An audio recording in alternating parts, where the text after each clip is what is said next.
What's up, ballers? Welcome back to the NxtUp Ballers Podcast, where we spotlight the people building something bigger than themselves.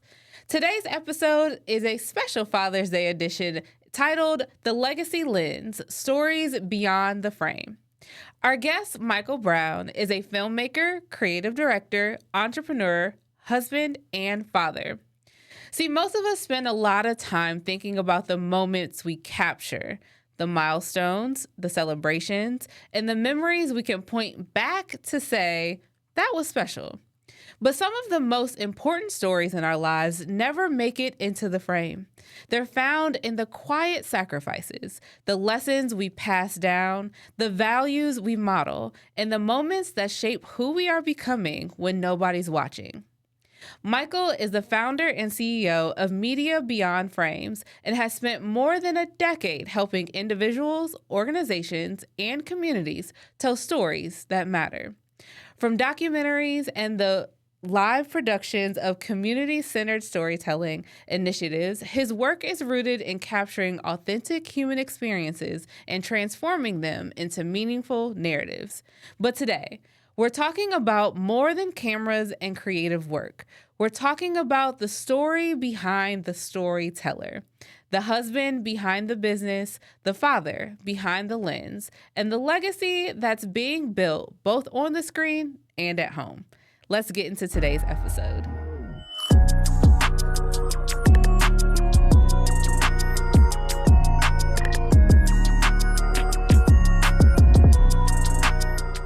Hey, Mike. What's up? How are you? Nervous. That's okay. You know, you on this side. The other side, you usually behind the camera, and you are in front of the camera. It's all right. You know, the Kango, we can't see the sweat, so it's all right. Make sure my Kango is in the middle of my hand. There we go. Oh, shoot. I hope Kango pay. Shoot. He trying to bring it back. Let me flip this around because y'all ain't. You need to make what sure logo? What are you talking about? It's right. gone. Here we go. No, but welcome to the podcast. Appreciate it. I'm excited to have you on. We have, just through a project that we're working on, have had a budding relationship, friendship, and I'm excited for the listeners just to get to know you, the person that I have just gotten to know pretty well, because you have, you have so much knowledge, so much experience that I think will really help our listeners and watchers. So you ready to get into today's conversation? Let's make it happen. All right, cool. All right, so the first question I ask anyone before we really get started is, how would you define legacy?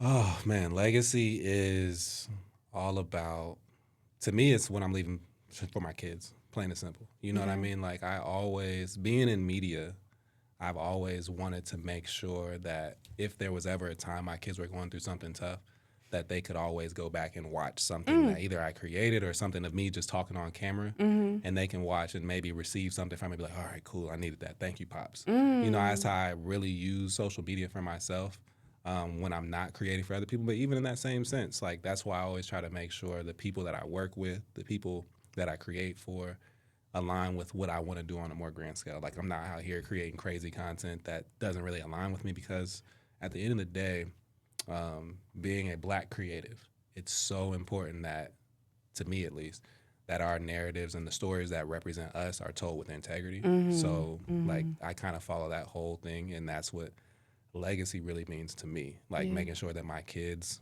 can, like, watch the things that I've done or seeing what I'm doing and be proud of that. Like, I don't want them to be like, oh gosh, that's my dad, I don't know that guy. But really, that's the most important thing for me. Yeah, love that. Okay, so we're gonna get into all of that. Fatherhood, business, legacy, all of that. But before we do any of that, let's get to know you a little bit. So before being a dad, before before Media Beyond Frames, before being a husband, who was Michael? Man, if you knew me before this, you probably would have never thought I got into what I'm into now. Like, I was the kid that just played basketball. Like, that's what I was through and through. Athlete, wanted to be, I was a good student. Parents said, academics before, athletics, but just a kid that was falling around my big sister. really. That's who I was. You know, I have 2 brothers, 2 sisters. One of us lived in the house pretty much from youth until, you know, adulthood. But pretty much like I was the little boy that followed my big sister around. So it reminds me of my kids now, like seeing my daughter follow around, my son follow around my daughter. So that's essentially like I see that same story. You're through like, them. that's me. Yeah, blows my mind. Yeah, that's crazy. It's so crazy how life works. So when you think, so now that you are a storyteller, if you think back to you as a child, are there specific stories that shaped who you are? Yeah, music. Music always has shaped a lot of the visions that I would have in my mind.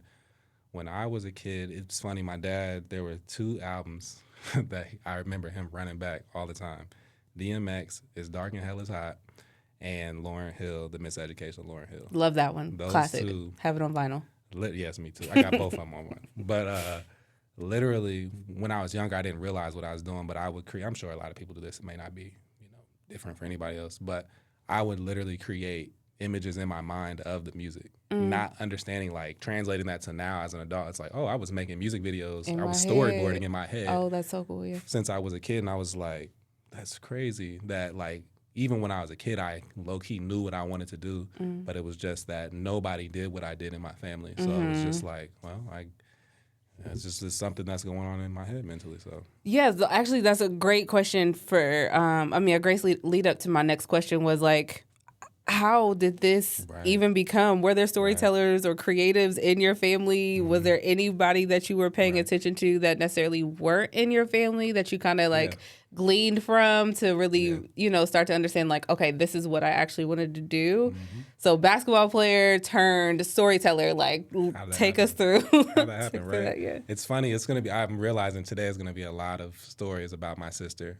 She was into this stuff as a kid. Like she was the photographer. She wasn't a videographer, but kind of, sort of. But she mostly was into photography. And she would spend hours in front of the bathroom mirror taking selfies with like the big old camera. And it's like, this is weird. Why? It was before, the time before cell phones.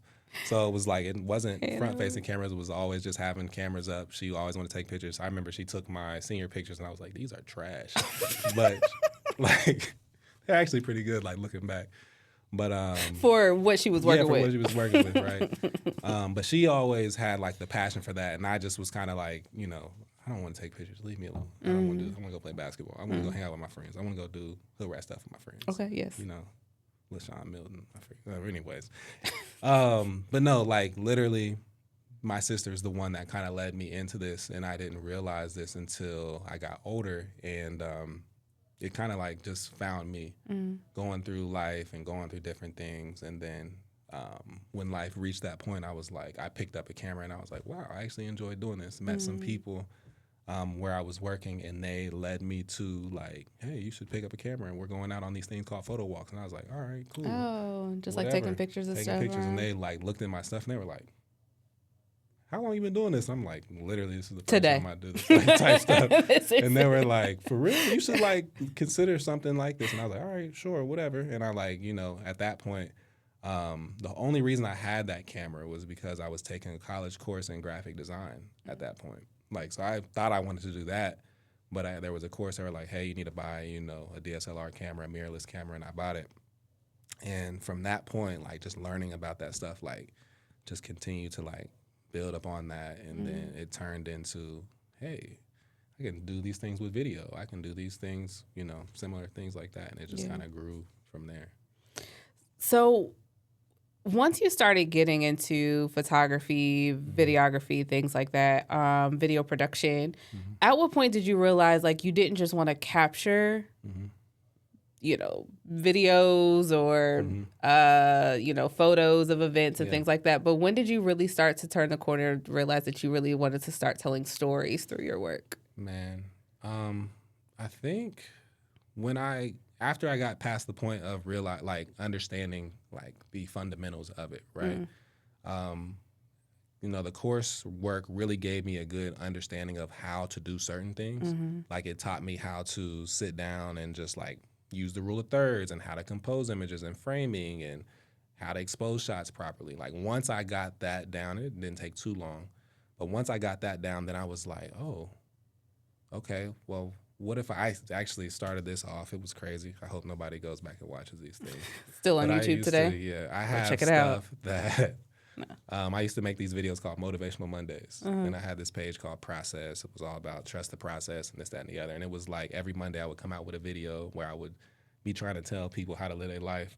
How old were you? I was 20 years old. So Me, the 20-year-old is like, I've got no life, but I'm going to tell you how to live yours. Exactly. And it's like, it's very cringeworthy now. Like I go back and I'm like, I need to just take these off. But you I knew leave nothing, them there. kid. Right. Exactly. And that's exactly how it was. Just I never, I just appreciate those times now, like looking back, like, well, I'm glad I was confident enough in myself and the little bit of knowledge that I had to think that I actually knew what was going on. But that really is what inspired me to like start telling stories. And then from there, people would reach out to me and say, hey, can you do this for me? Another guy wanted to do something very similar. And then that's when I realized like, okay, I can help tell these narratives. I can help people, deliver their message. And at that point, it was just more like, hey, show up to this place and shoot. I wasn't really doing any of the back end stuff like helping people strategize and figure out like, well, what's the purpose of this? Or why are you doing this? But that kind of developed over time. So, yeah, I think those were like really some of the things that made me get into it. Yeah, so like as you were doing the necessary things like taking the event photos and, capturing, I don't know, maybe someone's family reunion. I don't know what people were hiring you for, early on. Early on. But though, while you were honing in the skill set, then you just started to realize like, okay, I want something more than just capturing this moment. Like I want to. And low key, like I actually would just create like anything I really try to do, like even within my photography, I try to tell a story. Like even if I went on a hike somewhere and it was like in a park and it was through this cave or through here, like at Old Man's Cave down in Hocking Hills, I remember taking some pictures there. And that really turned out good. And I just would always, going through some of the things that I went through when I was younger, like losing my sister, which, I talked about earlier, I've always been more on the introspective side. I've always kept to myself and I always kind of like just kept things, and I always wanted to I always reflect and think and very self-aware of like, am I doing too much? Am I doing enough? All these different things. But it really shaped a lot of the content and a lot of the things that I made. Because like I said, you never know when, especially like my sister that I lost, you never know when your time is going to come. So I always want to be intentional with the things I do. Just because you never know. You never know.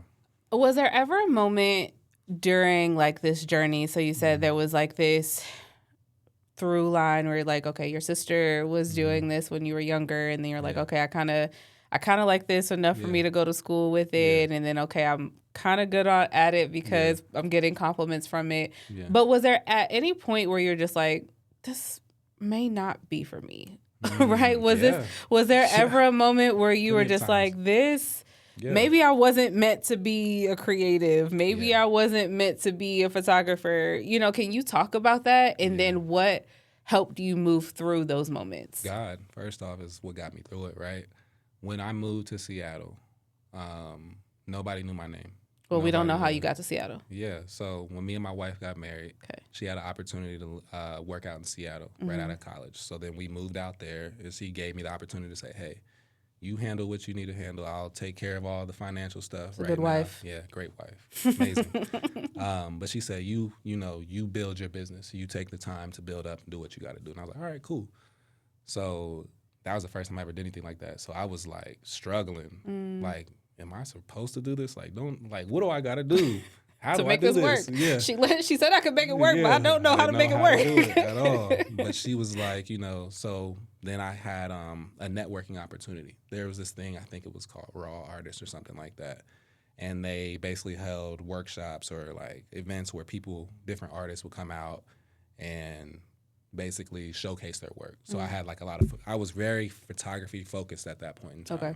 So I had like a bunch of prints that I had, printed out and different things like that. And I had people come and showcase. At the event, I realized that they finessed me on some. It wasn't really, they weren't trying to. I shouldn't have probably said their name. But they finessed I in don't a even sense. remember it. Yeah, They'd have to go back and listen. Maybe, Okay. hopefully, people don't pick it up either. But anyways, it was really just like all the people's family that were artists were just coming out. It wasn't really any new exposure in that sense, because the people that were coming to that event were only coming to see their niece, their nephew, their family member, whoever they, So I didn't know anybody there.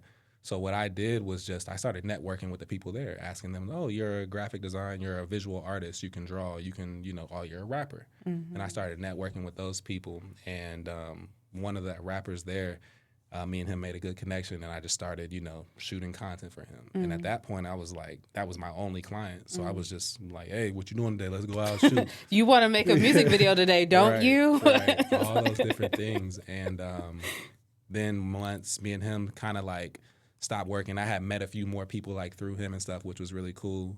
People started to see my work, but you reach like a point where you're like a ceiling to where you can only do a certain amount of work by yourself. But I didn't understand that at that point in time. And I wasn't really having like a lot of work, right? Because I was just starting.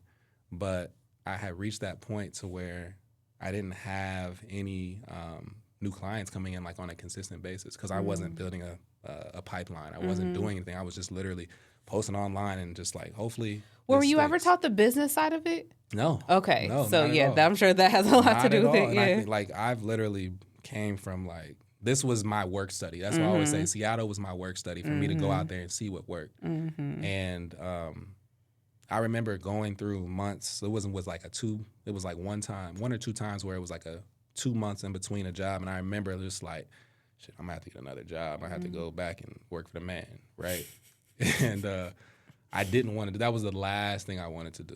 You could ask Bree, she would be like, yeah, I was on. At that point, she was tired of it. She was like, actually, no. Like, your time I thought this was only going to take 2 months. She gave me grace. And as soon as I was like, all right, I'm about to go and start looking for stuff, then I started getting these calls and these people just hitting me up, like people I didn't know, hitting me up and be like, hey, can you do this for me? Can you do that for me? And I was like, yeah, why not? And then it reached a point to where I was busy enough to like just survive off of those gigs that were coming in and stuff like that. And like I took that as God like being like just trusting me. And he was giving me confirmation. Like anytime that I wasn't actively networking or doing stuff and opportunities were coming in, was like God confirming like you need to keep learning, you need to keep going, you need to keep doing what you're supposed to do. And that was the first time God was like really talking to me and helping me like through this storytelling and stuff. And because he was writing your story. Yeah, right. Like and that's just something I've learned through this time. Like when you're going through a tough time in life, it's so hard to see the picture. It's like you're stuck in the frame. You're in the frame, so you can't see it. Until you get out of it, you can look back and be like, dang, I went through all that to get to where I am. I see the picture. I see the picture, right. And it's a blessing, nonetheless, because from that, COVID happened. And that was another time where it was like nobody was moving. And being a individual who just needs people and needs to get out and do stuff, the type of work I was doing, it was just like, oh man, like work was slowing down again. So I was like, all right, I got to figure it out. But this time I was like, I know the blueprint. Got to get out, network. I got to find opportunities to like reach out to people online. I met a real estate agent out there, and that was like my first opportunity, like outside of doing music videos and music video clients and stuff like that. Like I was ready to be done with music videos because. Never mind, I don't want to say. Yeah, I was like, it was too much booty shaking going on. No, it wasn't even that. It wasn't that at all. I mean, I could have meant. No, I'm just joking. That's okay. But honestly, like music videos, what made them tough for me at least was just the amount of editing on the back end. Okay. Right. That makes sense. And then when I got into more of the corporate, more of the real estate stuff, it was like, oh snap! I don't have to spend 20 hours editing all this stuff. I can just do this one thing and then, make it look clean, make it look good. And it was good. And for people who are out there, actually, I always think like music videos are probably the best way into this because you learn so much about editing, how to make things look interesting. People, and it's all these different things that go into making a music video look and feel unique and make it look good. So then when you go into like a more of a corporate or more of like just a talking head video, it's a lot easier to edit. It's a lot easier to manage and do. And you're like, man, this is way easier work. And you start to feel like, am I charging these people so much? Because it doesn't take as much time. But they got the money. Yeah. Yeah, they do. Okay, so there started to be this upswing where you really started to find your groove out in Seattle, and I do want to talk about Media Beyond Frames, but at this point in Seattle, was this Mike B. Films? This was Mike B. Films. Okay. Media Beyond Frames didn't come into fruition until 2026. Right. Yeah. Okay. So I wanted to make sure, because we're going to talk more about Media Beyond Frames here in just a moment, but I wanted to give our listeners and viewers just kind of that context. Yeah, so, 100%. So at this time, it was Mike B. Films, it was production, it was photography, it was Bree giving you the grace to work on this vision, right? Yeah. But now with Media Beyond Frames, y'all are doing this together. Yeah. So what a beautiful, full circle opportunity for this to be something that she invested her time, energy in, even though it wasn't, she wasn't the ones going out and doing the jobs. She was still investing in the dream. So now that she gets to be a part of the dream that she was honestly the initial investor in, sure. Is a beautiful thing. So when you all were thinking about Media Beyond Frames, was this the dream? When did this start to become something that you all decided that it was going to be something that you wanted to do together? Because Bree wasn't in this industry whatsoever, right? So she was tech. Yeah. Yep. So tech, very different than being a creative, but now you all are doing this together. Was this something that had been planned and talked about along the way, or did something happen to where you were just kind of or she just kind of had this, decision or the desire to be a part, or how did this become a family thing? So through the times of Mike B. Films, Bree would help out in certain areas. She's like a PM at heart. She is a PM, a project manager. So she always at certain points would always just pop in and be like, what are your processes? How are you taking payments? How are you organizing your client base? How are you keeping track of all these different things? And she would always come in probably once a year and audit everything and then help organize those things, and then things would keep being operational and stuff, which was great. Because it just, I'm like, if something works, don't if it's not broke, don't fix it. Keep it going. And she always is thinking scale. How do you continue to grow this thing?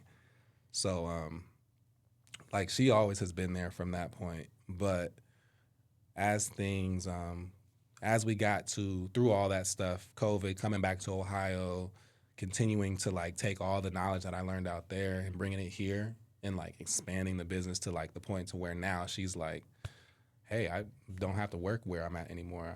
How about I come and work with you and we can scale it to a point to where we can make beyond what I'm even making here. So it's I think that is the blessing in it all, right? It took a lot of time. It took a lot of praying, a lot of energy, a lot of frustration, a lot of joy, right? It took all those different things. And, I'm grateful to be able to be in a position now to where I can say, yeah, I got this. I'll hold it down. Because that's the reason she put that trust in me. Yeah, she did. And it's a blessing that you can almost give that back to her. Right. Yeah. And I'm grateful for that, because now she plays a very similar role as a managing director. So she is the one that's recruiting the team and building all that, and I can focus on what I love doing the most, which is the creative work.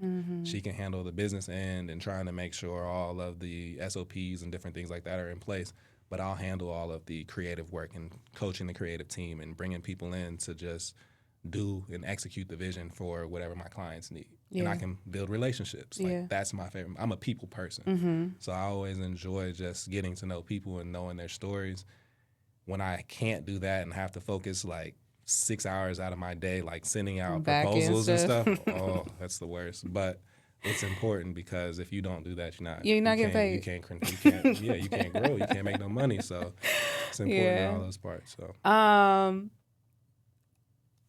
We're going to talk about more so family things in here in a moment, but what I want to pause here before I move into just a little bit more of your work.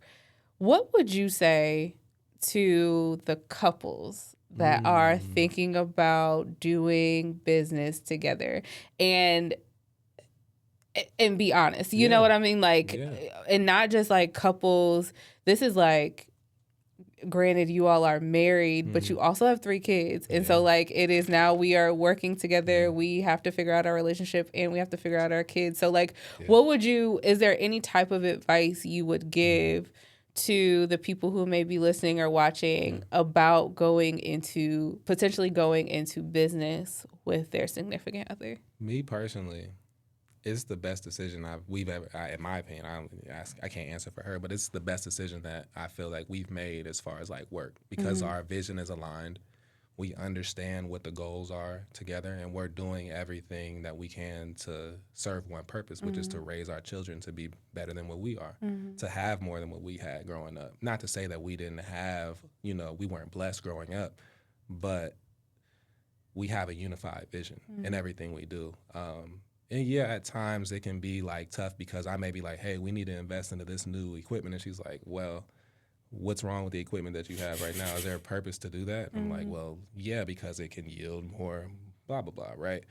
So it's like, it's constantly like a back and forth of just trying to make sure that all the business stuff aligns. But I think it creates healthy dialogue, because if it was just me, I would have just went and got it. Or if it was me and I had a team underneath me, then I'd be like, oh, I'm just going to do what I want to do. And it's like, okay.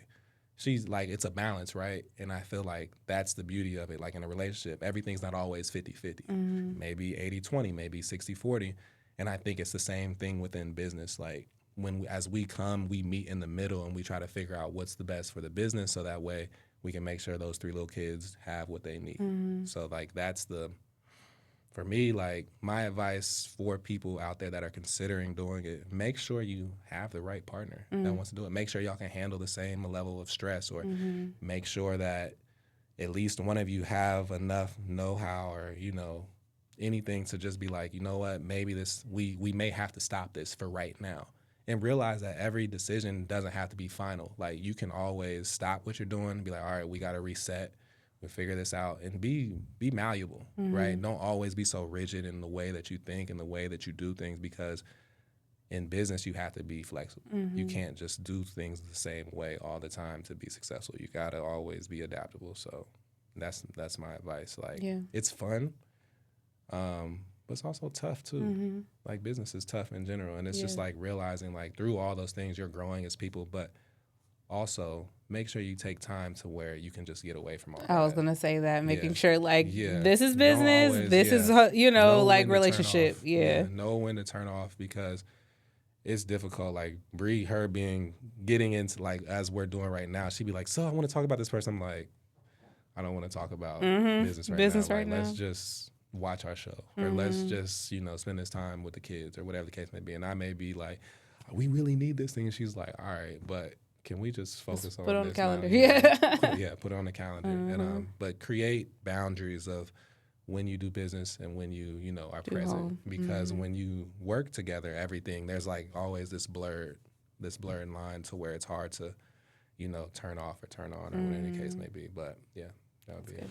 Yeah, I figured I was like, that'll be helpful, because either people are doing it and feel the misalignment, or they're thinking about doing it and haven't really considered or weighed the entire cost, or just thought through like what that may actually mean for their relationship, right? Exactly. All right, so back to work. So you tell other people's stories, right? So you've worked on documentaries, branded films, community initiatives, and long-form interviews and live productions. But after hearing so many stories, what have you learned about what matters most? What I've learned that matters most is people. People are always the root of everything, right? And just people and purpose, right? Every client that I have has a purpose for what they're doing, and they have a passion behind it. It may not be something I'm passionate about, but you have to be empathetic to the perspective that other people have, because at the end of the day, like that for me is what pays the bills. Like being able to understand and align with people to realize like, and you learn so much, right? I think that's the biggest thing for me. Like I learn from all of my clients. Like I have people who are financial people. I have people like yourself who are like extraordinaires in friendship and understanding so much stuff. People who work with kids who have a lot of things, kids who don't have any type of exposure to anything. Kids are my biggest, like my soft spot, because it's like I want to make sure there are programs out there as my kids continue to grow up. I want to make sure that they're surrounded by people who can push them and help them grow and help them see things differently. So like that's my biggest like anytime it's a program that's dealing with the young people in the world, it's like I want to make sure that I tell their stories right, especially our stories. Like that's something that a lot of people when I came here would appreciate. They'd be like, I can tell the difference between when one of us are in the room telling stories versus not one of us. Because when it's one of us, there's a certain level of care and compassion that goes into the shots or the thought process or even the questioning when we're going back and forth, like asking people like, so why is this important for our neighborhood? Why is it important? And a lot of times people who aren't of the culture just are there for a check. So that's my biggest thing. Like if you know me and we've worked together, you know the last thing I'd be worried about is the money. Like I'm really like the type of person that's like, let's figure out the problem and how can we solve it? And if we can't solve it, like let's figure it out together. And because I feel like it's the thing of like storytelling. Like these stories are more important for us to learn from. And if we can get these stories out, how can it help the next generation that's coming up after us? Which is good because my next question was actually going to be like, as storytellers,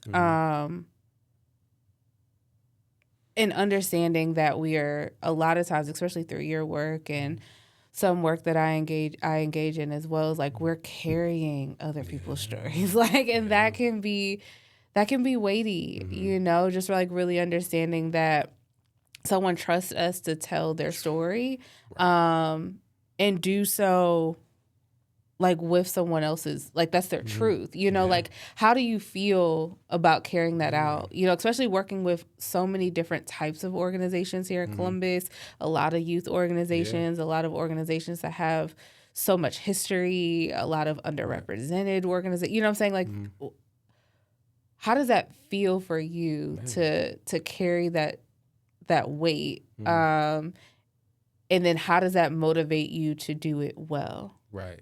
Well, it's an honor, first off. Like it really, I'm grateful that people would trust me to do that, right? Like at the end of the day, like I'm a person just like anybody else that's living their life, going through things, dealing with all these different, you know, emotions and, you know, things that are going on.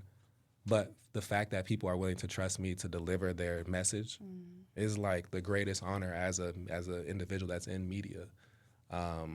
So that, when the second part of the question, I'm sorry, was... No, just, I mean, you pretty much answered it. It was just like, because this is a weighty responsibility. Yeah, it is. And I like the diversity of projects, right? Like everything isn't so serious. Okay. Some things are like more fun. Like I enjoy working with one of my music video artists that I work with you know, if you from Columbus, you know who I work with, right? The main guy. And like my clients breathe life into me, and I enjoy like when I can take something that they're like, how they see it in their mind, like, what? I didn't even think you could do. And I'm like, you know, it's just how I do. Or whatever the case may be. Not being braggadocious, but like it's something where, nah, I'm not going to be. You can be braggadocious and humble.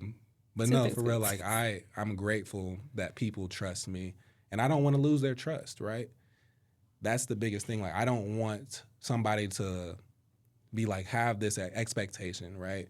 And then they're like deflated after they get it back. Like I want to make sure like that you keep coming back. I want to make sure that, and that's why like I try to go above and beyond and do the best I can, because beyond like I said, beyond the frames, because at the end of the day, it's just like, if people are trying, and like media investment isn't something that it's not inexpensive. It's very costly.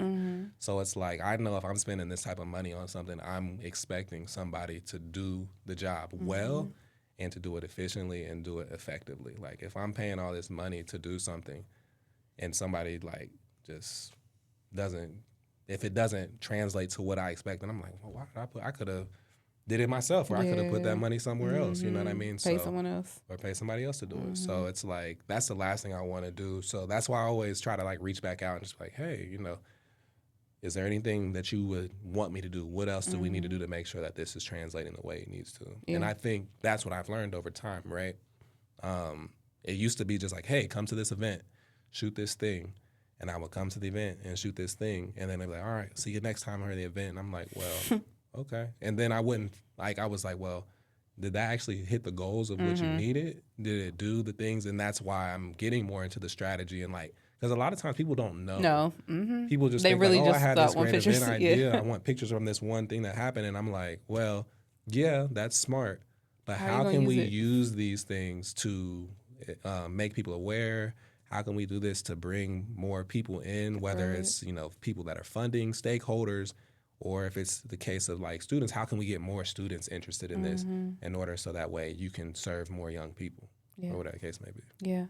Are there any projects or like stories you're feeling called to like lead right now, or anything that you're working on that's really exciting? I think I'm gonna keep that one close to chest. Okay. Just because there are always, when I tell stories, like there's always that call in the back of my mind that's like, that what you thinking about, and I'm like, yeah, but it's not time yet. Yeah. And I think and I know I need to act on those things, but it's like, let's be patient. Yeah. Keep on learning. Keep on doing the things make the connections that you need to make, because I know when that time comes, I know it's gonna take a lot of like resources, a lot of people, a lot of just connections to like really build it out the way I want to, because I'm like low-key a perfectionist, and it's like I want to make sure everything is the way that I envision it here, and I know the work that it takes in order to make that happen. So I mean, but I think that's a really good point, because your two last answers piggyback off each other, like and maybe it's conscious, but maybe even more unconsciously done, but like when you are able to ensure that you are producing great work and your customers are happy and you're getting the call backs, or you're checking in and you're asking if you met the mark and you're doing the strategy, you are also building your own network for when passion projects come along. And I think that's something that people need to be reminded of as well, is like, yes, you are doing a service, and also ensure that you are continuing to cultivate those relationships well, because there may be a time where you have a spark to create something and you don't have all the resources personally to, make it come to life. But because you have just been so great with working your business and, treating people well and putting out great work, it's more than likely going to be an easy yes. That's the goal. That's the goal when it comes to producing something that you want to. So with you working with so many different types of brands, what would you say that a lot of like brands or companies struggle with when it comes to media, especially since now that you've more so moved into the strategy part of your business? Yeah, a lot of people struggle with knowing what their like goals are and their results. Like they think that a lot of people think that creating this one project is going to solve all those things. They're very short-sighted in thinking like, oh, well, if I just do this one thing, it's going to bring all the people, it's going to bring all the funding, it's going to bring, and it's like, no, it doesn't work like that. Like imagine, just think, like when we're on social media scrolling and we see something one time, like say you see this new gadget that you want to buy. The first time you see it, it's just like in passing, like, I don't need this. But then you see like 20 videos later after seeing this, like, oh, it can do that too. I need to get that. That's the same way that businesses need to move. So you have different, and a lot of people don't realize one video doesn't translate to all your audiences, right? As people start to realize like, oh, I have multiple audiences that I'm talking to. Oh, I have, can make different formats of this same content. I can repurpose this one hero video into small bite-sized stories or smaller, like a carousel post or anything like that in order to make it more digestible. And as people start to understand that and see that and get that strategy, like then they're like, oh, this is why there are successful companies and this is why I'm struggling right now to translate this message. It's an important message. Right. It's an important thing and people need that. But if you just post that video one time and you're like, all right, that's all I'm doing. Hopefully, I get the millions of dollars that I need now. It doesn't work like that. That'd be me. But I think, social media makes you think that. Yeah. They make you think that, and a lot of times it is just that we only see one video, maybe two, right? But we don't know all the back end parts of it. And the algorithm and all that stuff. Yeah. And how it works to like, that's what people are searching. And people always create content based off of what they like. And that never works. You have to create what your audience is learning. Like I think that's one of the biggest things that I've learned over time. Like, and I've done it. Like, you could probably go back on my page and be like, well, you were doing the same thing you're saying doesn't work, because I didn't know it didn't work at that time. Right. Yes, we grow, we evolve, we learn. Right, and I think that's one of the biggest things, like, that I try to tell people, like, think about your audience and what they would need. And once you start to do that, then you know your content leads you into the direction that you need to create. Yeah. And then build from there. Yeah. All right, so this is a quasi special Father's Day special episode. You know, it's dropping during June, so we'll call it Father's Day episode, and your father of 3. Yes. So this, I think being an entrepreneur is hard. I think being a husband is hard. I think being a father is hard. You have the trifecta. All right. So, like, what are some of the realities nobody prepared you for when building a business and raising a family at the same time? You don't realize how tired you are. Like, we just before you have a kid, like, we're shooting this between 1 and 3 people, and this is like the time. I know, prom every day. time. I'm having on. I know you're doing great. You're doing great. But I always tell people who don't have kids this before they have kids. I'm like, you don't understand how you take sleep for granted. I believe people that. are so rested. Like, I have zero of I feel like I have a zero bank. I have a negative sleep bank. I'm always tired, and my son wakes up every day at 5 a.m. no matter what. We can put him to bed at 4:59.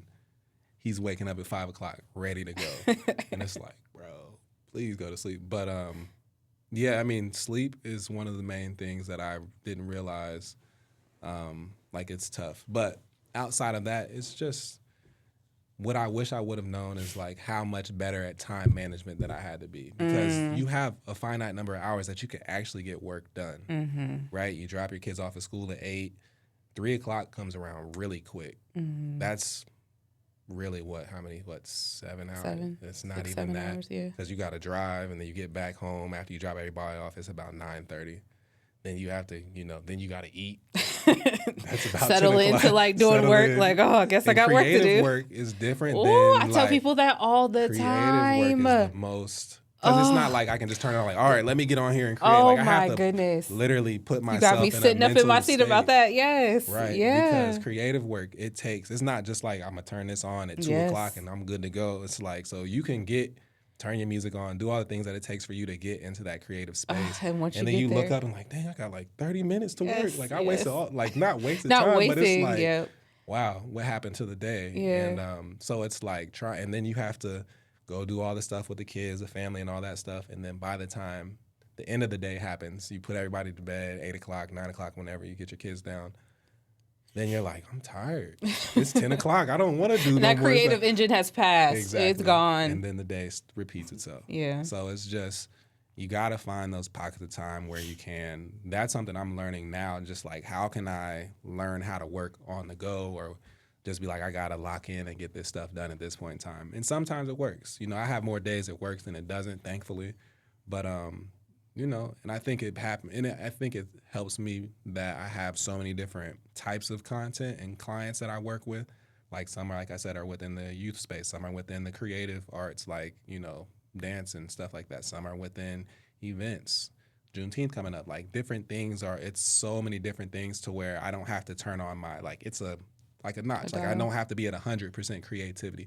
Sometimes I can be at 30% and get everything that needs to be done and do it effectively. Sometimes I need to be at 70. It just depends on the project. So it's like, depending on the project, it gives me, like, the time frame where I can do more or less if I have to. And, going back to, the time management piece, and with you and Bree being in business together now, it's just like, wait, who gonna take care of these kids if we both run? You do pick up, I gotta drop off. Like, goodness, Yes. And with summer, it's like different pickup times for everybody. So it's like, whoever got to pick up, it's like, you really not getting no work done, because it's like, as soon as you get home, you got to go pick up every other hour. So what? Understand? So with, man, you just said so much that I actually want to, like, dovetail off into, but I'll refrain a little bit. Eventually. I know, right? Because I'm like, we need to have a whole conversation about people not understanding, like, a creative's work day does not look the same and when you as have multiple people that you're doing stuff for. And I be feeling bad because it's like, I know, I did this last week, but I haven't even had a chance to get to this because I have like.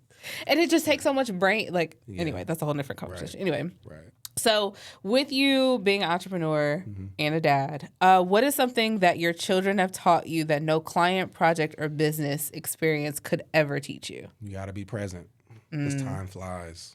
Like, it blows my mind that I've been a dad for 5 years now. A little bit over 5 now, but it blows my mind so that my daughter is going to be starting kindergarten next year. Yeah. And I got my middle son. He's going to be in pre-K. So it's like, where'd the time go? Like they always say this cliche statement, the days are long, but the years are short. And that's like, it's crazy because it's like, how did all that happen in so much time? So my biggest thing is like, be present. How do you do that? Okay, yeah. Man, bedtime is probably one of the toughest times, right? Because you're trying to rush them to get to bed so you can get back to work, but you just got to slow down.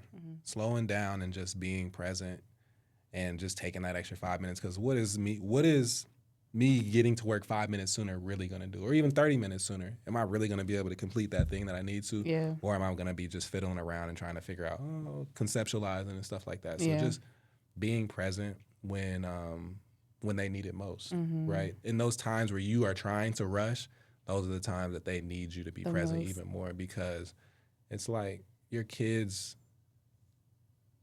force you to slow down. And I think that's what the most important thing. We live in a society where everything is on go, work.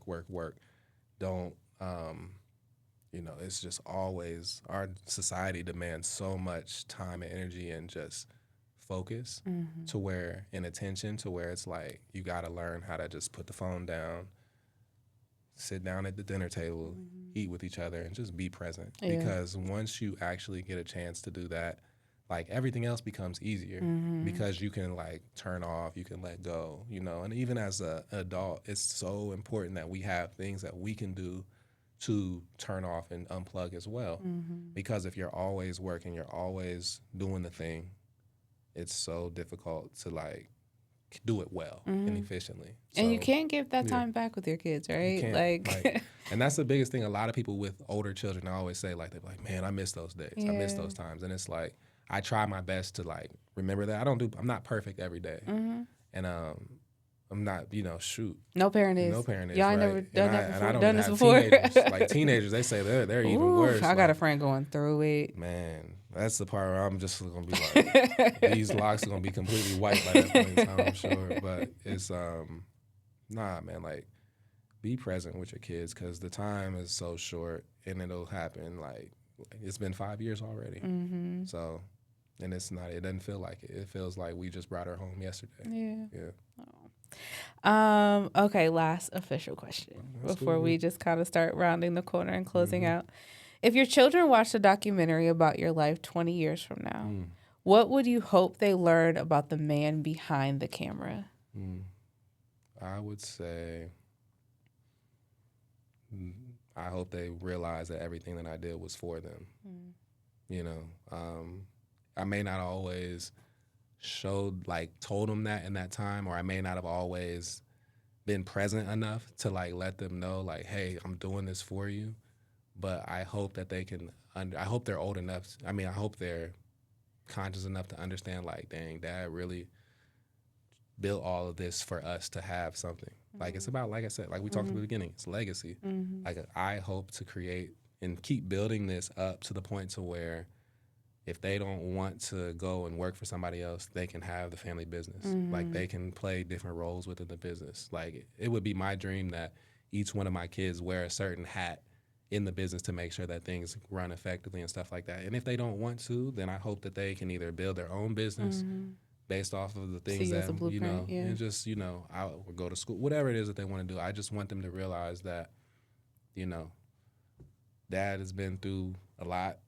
And we didn't know that he had to overcome those things. Like, that's fine. But most importantly, I just want them to know that I love them more than anything else. And I want them to just be able to succeed and be whoever they want to be in life. Yeah. I think you're doing a great job at that. I try. All right, so we are going to move into just like a lighter, funner section of it. So this is called our quick play segment. So this is the opportunity for you to answer questions for our listeners and watchers, just to get to know a funner side, a lighter side, if you will. So this means like no overthinking, no strategy needed. You don't need to give. I know, like I'm this question. You don't need to overthink. Just the first thing that comes to your head, honestly, is what happens during this section. Okay, so favorite movie of all time. The first thing that popped in my mind, I'm going to say Space Jam was my favorite. I just watched it the other day. Oh, it's a classic. I haven't watched it in years, but that's the first thing. Probably not even a week ago. I turned it on because I was like, I want to watch Space Jam. Yeah, so Jam. I agree. It's still good. This is that basketball heart in Oh, okay. Yes, I don't have that attachment. Even though, I'm not going to say that. Okay. Okay. What's one shot you never get tired of capturing? My kids. Oh. Yeah. I figured you were going to say kids, but I didn't think about your kids. That's a better answer. Yeah, my kids for sure. They're going to have so many pictures. Do you do the photo album thing? It's funny. No, I don't. You don't. We don't. We do the photo album thing, yes. But you would expect. Y'all print them off? No. We have it all digital. We need to do that. Yeah. We have them up on their walls in their rooms and stuff like that. We definitely should get back to that. But it's weird that you would expect somebody like myself to just have all these different pictures of the kids and all of us and all these things, but you're just with them, you're with them. Yeah. And that's why it's like, especially like, it's funny. Like your first kid, you have all these pictures. Oh, yeah. Every day, every moment of every day is literally a picture of them. And as you have number two, it's like, dang, we don't have as much time to take. But photos of them are like, it's funny because you look back on them like, oh, look at that little chubby cheeks. And before my sons got their first haircut, it's like the moment that they got a haircut, they look grown. Like, how did you get all big? Did you just like you're 5 now? Yeah, what happened? It blows your mind. Like your boy, when you get them that first haircut, you're like, man, you look like a whole grown little boy now. Oh, that's funny. Well, this is your charge to take more pictures of your kids. Yes. Okay. The most memorable project you've ever worked on. Most memorable project, I would definitely have to say. See, I'm thinking about this one because I'm trying to. There's a few different ones. I'm thinking of like the first one that I officially got paid for, right? Just because that was like a milestone. I'm legitimate. I was like, I can actually do this now. Yeah. Thinking about one of the first ones that I did in Seattle because like same thing, and then also like when I came back home to Columbus, like I was like, oh wow, a lot of your firsts. Yeah. So like a lot of the first times where it was like a new defining moment, defining stage. Of the more recent ones that I've done over the last year, I would say last year, Juneteenth was one of my more favorite ones. Like where I look back on and I'm like, man, I really did my thing on that. Okay, yeah, hype yourself up, friend. All right, one word your kids would use to describe you now. Tired. I'm telling y'all. I love y'all. Okay, one word you hope they use 20 years from now. Dad was tired. Oh, no way. Stop it. I'm just messing. That man was always yawning. Yeah, he was. Repeat the question again for me. I'm sorry. One word. What did I say? See? One word you hope they use 20 years from now to describe you. Caring. Loving. Yeah.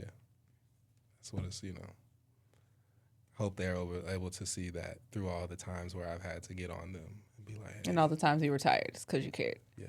It's all because of that. But no, like for real, like, my kids be testing my patience. Of course, they're kids. But it's all out of love, though. Everything I do out of love. Yeah.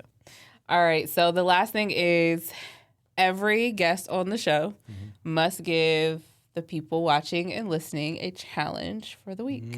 So what is one challenge you would give our watchers and listeners for the week? And it could be anything, legacy related. It could be parent related. It could be related to photography and videography. Right. The one challenge that I would say is take time to thank God for where you are, because there was a point in time where you prayed for all the stuff that you currently have now. Just be grateful.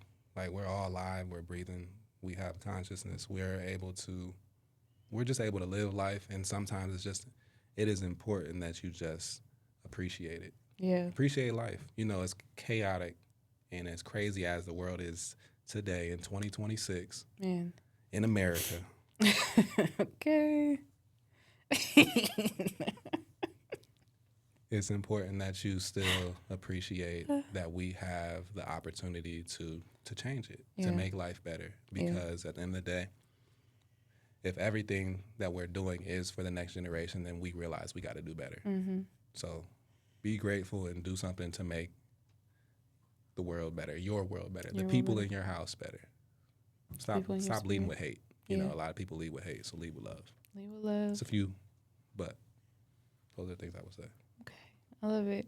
Yeah, taking time to appreciate where you are is what you have to do in order to survive everything. It helps you grow, right? When God knows that you appreciate the blessings he's given you, then he'll be like, okay, you're deserving of more blessings. Yeah. But if you always walk around pessimistic, it's like, why should I give you any more? You're not going to appreciate it. Yeah. And that's the biggest thing, like in life. You got to appreciate where you are. Yeah. Because it's going to get you to where you're going. Yeah. I had a moment, I don't know, maybe a couple weeks ago with a woman, and she was just asking me what I did. And I was like, oh, yeah, I got this podcast. And I was like, I think, you know, God is just using it as an opportunity for me to just like ensure that I'm staying fresh for whenever, you know, I get the opportunity to be on stages and things like that again.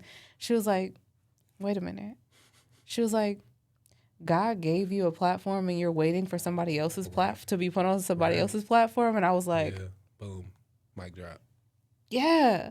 You know, like we're so waiting for the next thing or somebody else to give us an opportunity or whatever. And we don't even realize like what we have, what God has given us right now in this season. Like we just really have to reorient our brain to really be present with where we are and what we have, and just allow those moments to fill us up and sustain us.